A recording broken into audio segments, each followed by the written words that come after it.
तो कांग्रेस की कमजोरी का हम क्या करें? पर इंदिरा गांधी तो रुद्राक्ष की माला पहनती थी। जो कांग्रेस वो लेकर आई थी उसका चुनाव चिन्ह गाय का बछड़ा था। वो तो बहुत रीति रिवाजों के साथ। एक मिनट आप फिर थोड़ा इतिहास पढ़ के बोलो। नहीं, इतिहास मेरे तो आंखों में इंदिरा गांधी जी ने गाय का बछड़ा हटा के हाथ का कटा पंजा लगाया। आपको ध्यान है, इतिहास तो देख लो, आपको ध्यान में आएगा। आज तक ये चुनाव चिन्ह जो लाए ना, ये हाथ का कटा पंजा अगर कोई लाए तो इंदिरा गांधी जी लाई। कटा पंजा? हाँ, ये पंजा और क्या, हाथ का पंजा उनका चुनाव चिन्ह और क्या है? आपको मालूम नहीं क्या अपने चुनाव बैलेट पे क्या आता पंजा है? पर आपने तो उसे काट ही दिया। तो वो कटा हुआ, मैं क्या करूं? पूरा हाथ है क्या, बताओ आप? अब वो पूरा हाथ नहीं है, सिंबल तो पंजा है। पंजा है। देखो, माफ करना, हमारे यहाँ ये कटे पिटे शरीर वालों को अच्छा मानते ही नहीं। अब क्या करें, हमारी भी दिक्कत है। हमारे यहाँ तो पूरे शरीर के साथ हो तो राजा बनेगा, नहीं तो उसको नीचे कर देते, चल जाए। भगवान में मूर्ति कोई खंडित हो जाए तो भगवान की दया से उनका विसर्जन करना पड़ता है। कांग्रेस का विसर्जन अपने आप जनता कर रही, इसीलिए नहीं। लेकिन आप कह रहे हैं कि कटे पिटे शरीर वालों को अच्छा नहीं मानते हैं। मैं तो कह रहा हूँ ना, हाथ का पंजा बताओ, पूरा हाथ बता दो। नहीं, पर प्रधानमंत्री तो उन्हें दिव्यांग कहते हैं। प्रधानमंत्री तो उन्हें दिव्यांग कहते हैं। मैं तो फिर कह रहा हूँ, मैं प्रधानमंत्री जी का सम्मान करता हूं। आप बताइए, अगर हमने अपनी पार्टी के चुनाव चिन्ह से हमको गर्व है। हमने पहली बार जनसंघ का चुनाव चिन्ह बनाया दीपक। दुनिया में प्रकाश फैलता है, सूर्य से सृष्टि चलती है। हम उस पार्टी के लोग हैं, जब किसी पार्टी के साथ जुड़ करके देश की आवश्यकता काल परिस्थिति के हिसाब से साथ गए तो जनता पार्टी का चुनाव चिन्ह हलदर, जिससे लोगों ने जीवन पाया। हल से माँ वसुंधरा सबकी भूख मिटाती।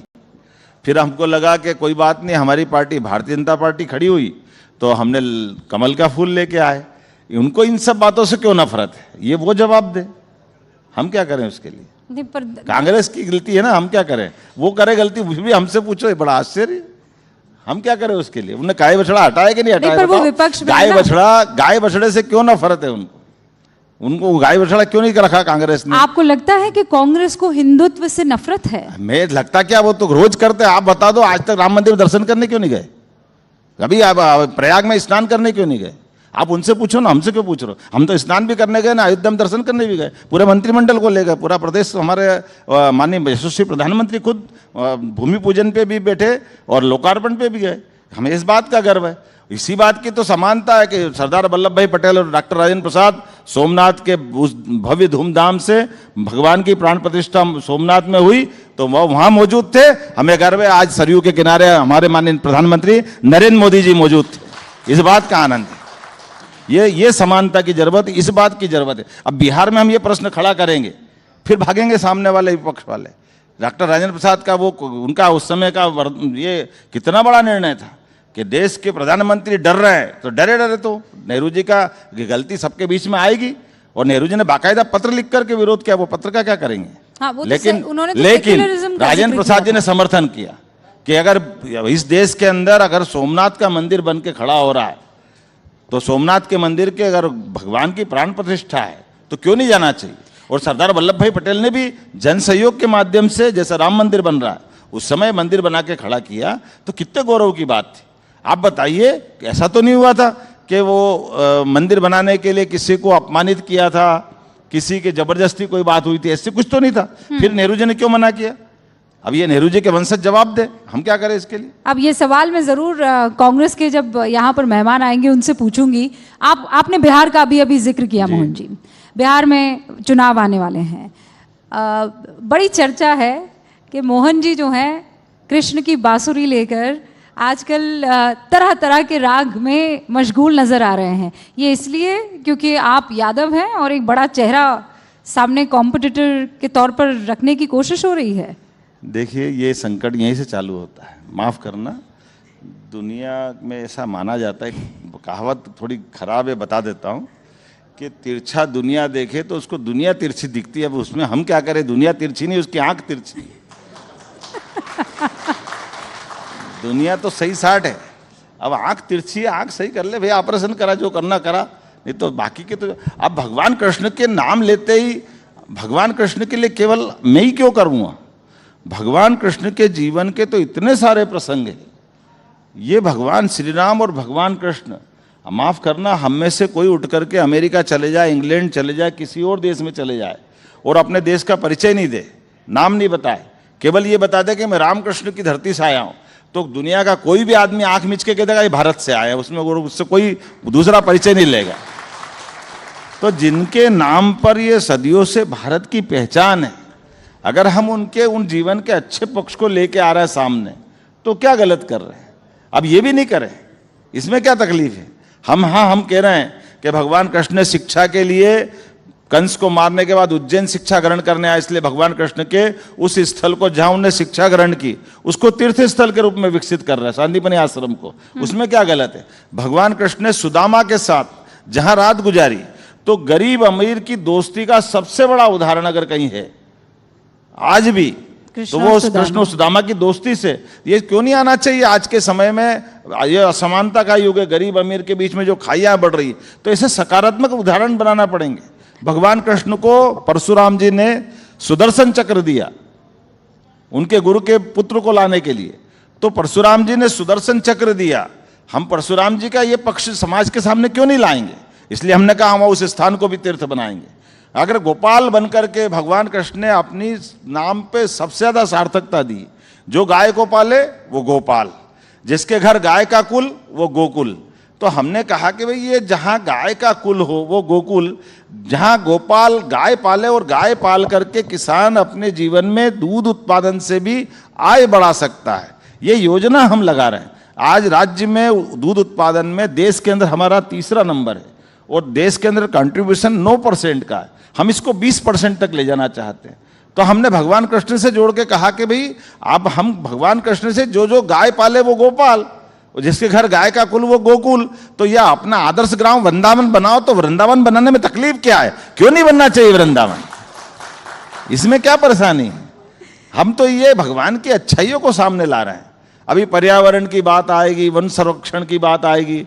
आप बताइए, भगवान कृष्ण वो आदर्श है, लोग खुश होते होंगे, कोई सोने का मुकुट लगाएगा, कोई चांदी का मुकुट लगाएगा। मुझे खुशी इस बात की है, भगवान मोर मुकुट में खुश है, इससे अच्छी क्या बात है? वो गांव की संस्कृति को धन्य मान के चलते हैं। मोहन जी, आप कह रहे हैं कि श्री कृष्ण मतलब अलग अलग मुकुट पहनकर जो लोग वहां पर घूम रहे थे, आप ऐसा राज्य देखना चाहते हैं, ऐसा राम राज्य आप लोग लाना चाहते हैं। ये कैसे संभव हो पाएगा? आप जब ये बात कर रहे थे, मैंने कहा मध्य प्रदेश में पहले से करीब 3,75,000 करोड़ का कर्ज है। आप नए इंफ्रास्ट्रक्चर और डेवलपमेंट की बात कर रहे हैं, लेकिन ये कैसे संभव हो पाएगा? आप कैसे करेंगे? आपके बारे में जानकारी भी बता दूं थोड़ा सा, जो आपने बात निकाली इसी में से। कितने का कर्ज बताया आपने? 3,75,000 करोड़। सुनिए, हमारी सरकार 2002-03 के आंकड़े बताना चाहूंगा। 2002-03 के पहले कांग्रेस की सरकार 55 साल तक रही है। राज्य का बजट कुल हमारा 23,000 करोड़ का दिग्विजय सिंह की सरकार में था। इस साल हमारा बजट 4,21,000 करोड़ का है। यह हमारी प्रगति है। और दूसरा, इस साल का हमने अपना केवल पूंजीगत निवेश में, आपको मालूम है कि बैंक में भी आप अगर लोन लेने जाओ 10% आपको मिलाना है, तो 10% मिलाने के हिसाब से कुल 40,000 करोड़ हमने लिया है। लेकिन 4,21,000 करोड़ का बजट हमने दिया, 3.5 लाख का पिछले साल का था। तो 3.5 लाख में 30,000 का पिछली बार पूंजी अगर हम इन्वेस्टमेंट निवेश के लिए पैसा ले रहे हैं, तो ये कर्जा है कि निवेश है? और इसके आधार पर मैं आपको आंकड़े बताना चाहूंगा। 1956 में मध्य प्रदेश बना, लेकिन 1956 में मध्य प्रदेश बनने के बाद उस समय गेहूं का रेट था 94 रुपये क्विंटल, और 2002-03 तक गेहूं केवल 600 रुपये क्विंटल था। तो उनके टाइम पे कुल 55 साल में 500 रुपये क्विंटल गेहूं का भाव बढ़ा। लेकिन हमारी सरकार में 2002-03 में 600 रुपये क्विंटल से अभी 2600 रुपये क्विंटल खरीद रहा है। ये हमारी सरकार काम कर रही है। तो ये कर्जा नहीं है, हमने आर्थिक व्यवस्था से मध्य प्रदेश को संपन्न सक्षम बनाया।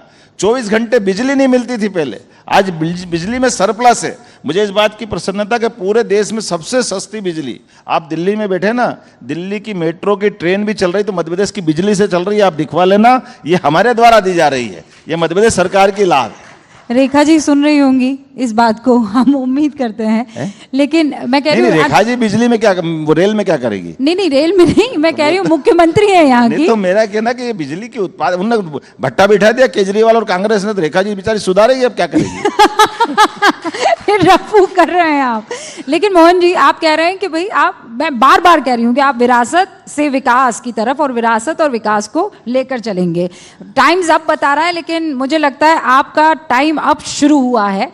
और जैसा आपने कहा 1.25 साल हुआ है, अभी आपको खूब सारी हम जो हैं दुआएं भी देते हैं और उम्मीद करते हैं कि मध्य प्रदेश को आप एकदम अव्वल दर्जे का राज्य बना दे। जाते जाते अंत में एक रैपिड फायर आपके साथ मैं करने वाली हूँ। आपको लाइन नहीं कहनी है, आपको शब्द कहना है, दोनों में से एक चुनना है। पहले आप कहिए हाँ, तो फिर मैं आगे बढ़ूं।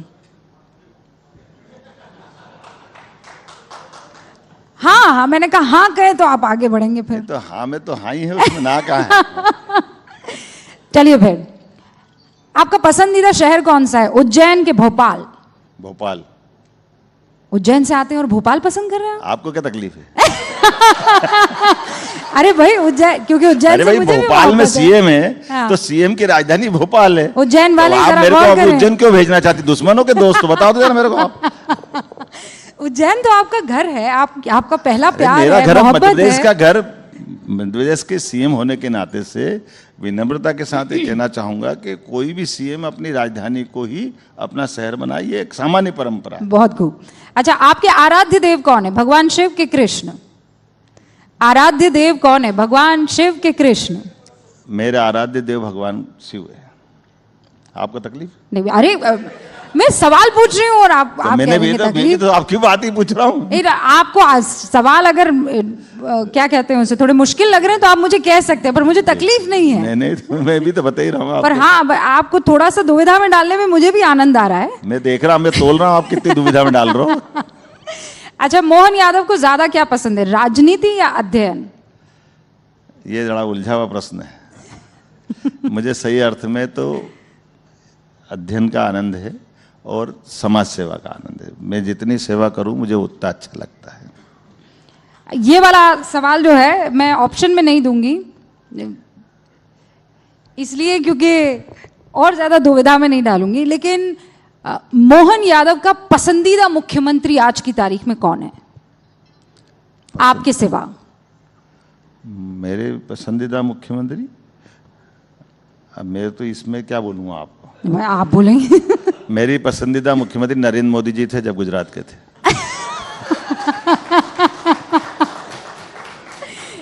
इसे कहते हैं एकदम खालिस राजनेता। ये आप गलती कर रहे हो। मैं आपको इसलिए बताना चाहूंगा कि यशस्वी प्रधानमंत्री जब तत्कालीन मुख्यमंत्री थे, मैंने उनके डाटा देखे जब वो मुख्यमंत्री बने तब के, उनके अलग अलग विभागों के।